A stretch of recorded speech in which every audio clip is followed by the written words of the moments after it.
একমাত্র আল্লাহ ছাড়া এই পৃথিবীতে এবং পরকালে আমাদের আপন বলে কেউ নাই। বাকি সবাই সবার স্বার্থের জন্য আছে। মানুষ মানুষের অবস্থানকেই মূল্যায়ন করে। আমরা মারা গেলে পরে 40 দিন তারা আমাদেরকে মনে রাখবে কিনা সন্দেহ আছে। বিশ্বাস করছেন না? এই যে আমাদের অনেক আত্মীয় স্বজন মারা গেছে না, বছরে একটা বারো কি কবরস্থানে কেউ গিয়েছে? হয়তো যায়, মৃত্যুবার্ষিকী ওই দিন যায়, তাই না? দেখেন আমরা কিন্তু আস্তে আস্তে ভুলে গিয়েছি তাদের, আমরা ব্যস্ত হয়ে গেছি। ঠিক একইভাবে তারাও আমাদেরকে ভুলে যাবে।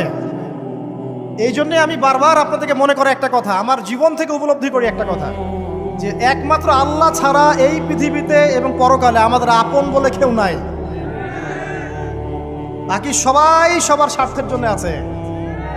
মানুষ মানুষের অবস্থানকেই মূল্যায়ন করে। মানুষ মানুষের অবস্থানকেই মূল্যায়ন করে। আল্লাহ রাব্বুল আলামিন আপনার ভিতরটাকে ভালোবাসেন। দেখেন আপনি যখন নামাজ পড়েন নাই, আল্লাহ পাক কিন্তু আপনাকে ধ্বংস করে দেন নাই। আল্লাহ পরম করুণাময় আপনাকে হেদায়েত দিয়ে নামাজি বানিয়ে দিয়েছেন। জীবনে অনেক পাপ করেছেন, ইনস্ট্যান্ট আল্লাহ পাক শাস্তি দিতে পারতেন, আল্লাহ পাক দেন নাই। আল্লাহ আপনাকে ভালোবাসেন, আল্লাহ আমাকে ভালোবাসেন। আল্লাহ পাকের এই ভালোবাসার ঋণটা শোধ করার জন্য হলেও নামাজি হয়ে যান, আল্লাহর পথে ফিরে আসেন, দিনের জন্য কিছু করেন, দিনের ফিকির করেন, পড়াশোনা করেন।